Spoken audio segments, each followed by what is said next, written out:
There is an amount of money that, the moment it sits in your bank account, puts you on a list you do not want to be on, triggers reports you will never be shown, and invites scrutiny from agencies that do not announce their interest before they act on it.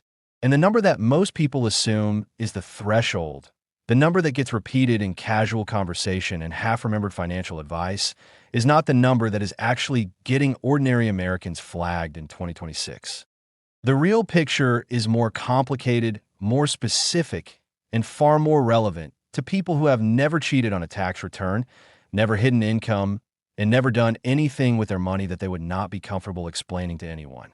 Because the system that watches bank accounts in 2026 is not primarily designed to catch criminals. It is designed to catch patterns. And patterns do not care whether the person creating them had innocent intentions. They fire the same way for the person with nothing to hide as they do for the person with everything to hide, and the consequences of being flagged, even incorrectly, even temporarily, can be serious, disruptive, and expensive to resolve.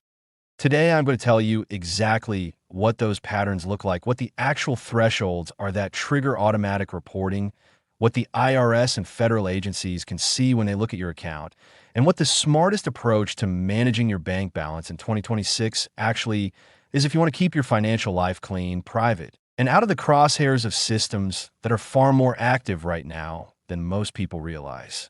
Before we get into the specifics, subscribe right now and turn on the bell. The rules around bank account monitoring, IRS reporting thresholds, and financial surveillance change constantly, and they never come with a public announcement that reaches the people most affected by them. What this channel does is track those changes and translate them into information that is actually usable before the rules create a problem, not after they already have. The people subscribed here know what the current rules are and how to manage around them intelligently. The ones who are not subscribed tend to find out that a rule existed when they receive a notice or a call that references something they did months ago while believing they were doing nothing unusual. Subscribe, turn on the bell, and let's get into exactly what the IRS and your bank can see in 2026 and what it means for how much money you should be keeping in your account. The number that most people have heard is $10,000. Keep less than $10,000 in cash transactions and you stay under the radar. That piece of conventional wisdom is not just incomplete. In 2026, it is genuinely dangerous to rely on because the $10,000 threshold is not the ceiling below which you are invisible. It is the floor above which an automatic report is mandatory. And the behavior of trying to stay below it is itself one of the most scrutinized patterns in the entire federal financial monitoring system. Here is what actually happens when a cash deposit or withdrawal exceeds $10,000 in a single business day. Your bank is legally required under the Bank Secrecy Act to file a currency transaction report with the Financial Crimes Enforcement Network. This is not discretionary. It is not based on suspicion. It is an automatic, mandatory report that goes into a federal database the moment the threshold is crossed. The CTR contains your name, your account number, your identification information, the amount of the transaction, and the date. The IRS has access to this database. So does the Department of Justice, the DEA, and a number of other federal agencies. A CTR by itself does not trigger an investigation. Millions of them are filed every year, and most go nowhere because the transaction they describe has a perfectly ordinary explanation.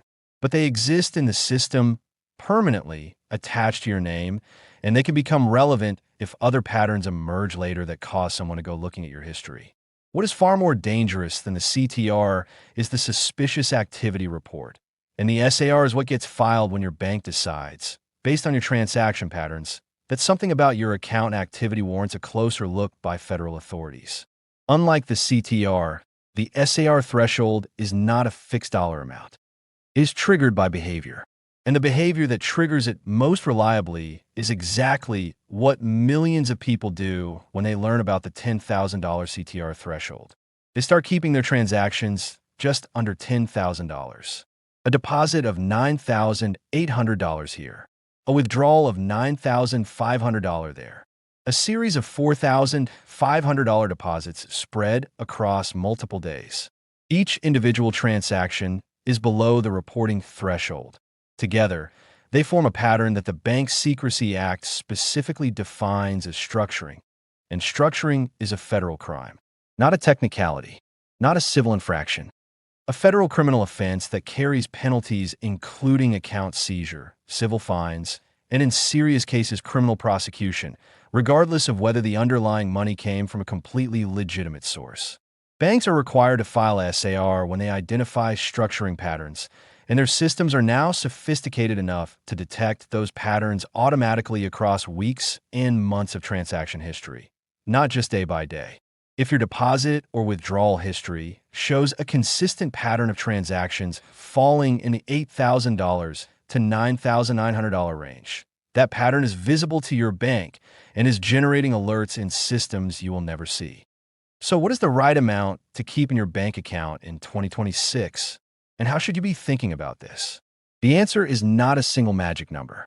It is a framework for understanding what your account looks like to the systems that are watching it and making decisions based on what you find. The first principle is that the amount itself matters less than whether it can be explained.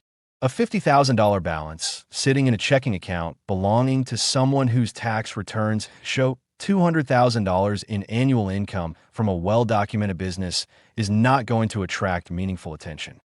The same $50,000 sitting in an account whose owner reports $28,000 in annual income with no other visible income sources creates an obvious inconsistency that the IRS's automated income matching systems are calibrated to catch. The question to ask about your balance is not whether it is above or below a specific threshold. The question is whether your account balance and transaction history are consistent with the income you report, and whether you can document the source of any significant funds that represent income outside your regular paycheck. The second principle involves the FDIC insurance limit, which is $250,000 per depositor per institution for each account ownership category. This is not an IRS threshold. It has nothing to do with reporting or scrutiny, but it is directly relevant to the question of how much money to keep in a single bank account, because keeping more than $250,000 in a single account at a single institution means that the portion above $250,000 is uninsured and would not be protected in the event of a bank failure. In 2026, with bank stability concerns that have not fully resolved since the regional banking disruptions of 2023, keeping all of your savings at a single institution above the FDIC limit is a financial risk that has nothing to do with the IRS and everything to do with the basic protection of your own money. If your savings exceed $250,000, the appropriate response is not to hide the money or obscure it. It is to distribute it across multiple institutions or account ownership categories in a way that ensures every dollar is insured, properly documented, and clearly traceable to its legitimate source. The third principle is the one that is most relevant in 2026, specifically because of the expansion of third-party reporting requirements that has taken effect this year.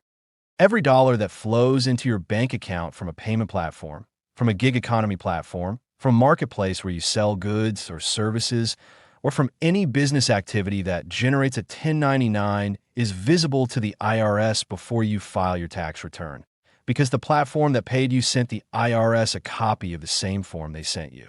The IRS matching system automatically compares what those forms say you received against what your tax return says you earned. When those numbers do not match, the system generates a notice automatically and without any human agent making a judgment call about your situation. The practical implication of this is that the amount in your account is only part of what the IRS can see. They can also see the flow, what came in, where it came from, and whether the income implied by those inflows matches what you reported as taxable income. Keeping a modest balance while receiving substantial unreported income from platforms is not a strategy that works anymore in 2026 because the IRS already knows about the income before they ever look at your account balance. The fourth thing to understand is what happens when the IRS or another federal agency does decide to take a closer look at your account, because the process is significantly less visible and significantly faster than most people assume. The IRS can issue a summons to your bank requiring the production of your account records without notifying you in advance. Your bank is legally required to comply. You will not receive a warning. You will not get a phone call before the records are pulled. The first you may know about it is when the IRS contacts you with questions based on account records they already have. This is not a hypothetical. It is a routine tool that the IRS uses as part of examination and collection processes. And in 2026, it is being used more frequently as the agency has rebuilt its audit and enforcement capacity following years of budget constraints. Here is the framework for managing your bank account intelligently in 2026. Keep your balance at a level that is consistent with your documented income and can be explained by your tax history. If you have savings above the FDIC limit of $250,000 at a single institution, distribute them across institutions or account ownership structures to ensure full insurance coverage. Never structure transactions to avoid the $10,000 CTR threshold because the pattern of structuring is more dangerous than the CTR itself would ever be. Ensure that every dollar flowing into your account from any platform or business activity is correctly accounted for on your tax return because the IRS already has the 1099 and the matching process is automated. And if you receive a significant amount of money from any source, an inheritance, a property sale, a legal settlement, a gift, document the source clearly and confirm with a tax professional whether any portion is reportable before it sits in your account, creating a question that the IRS may eventually ask. The goal is not to hide money. The goal is to ensure that every dollar in your account tells a story that your tax return confirms. Because in 2026, the systems watching your bank account are more capable, more connected, and more automated than at any previous point in history. Subscribe, share this with everyone you know who manages money, and I will see you in the next one.